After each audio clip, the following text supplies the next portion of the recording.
হাশরের ময়দানে নবীজি উম্মতের চিন্তায় বিভোর থাকবেন। একবার দৌড়িয়ে হাউজে কাউসারের কাছে চলে যাবেন নবী। না জানি তার কোন উম্মত হাউজে কাউসার থেকে পানি পানে মাহরুম হয়ে যায় কিনা।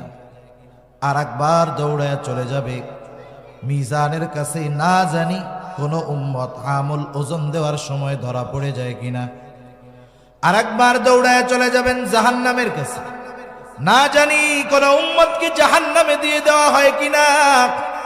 আবার উম্মতের জন্য সুপারিশের যদি দরকার হয় আল্লাহর দরবারে গিয়ে সিজদায় পড়ে যাবে। যতক্ষণ না ওই উম্মত যার মধ্যে যাররা পরিমাণ ঈমানও আছে তার ব্যাপারে আল্লাহ তাআলার কাছ থেকে ক্ষমার সংবাদ নবীজি না পাবেন, ক্ষমার নিশ্চয়তা যতক্ষণ নবীজি না পাবেন, আমার আপনার নবীও ততক্ষণ জান্নাতে প্রবেশ করবে না।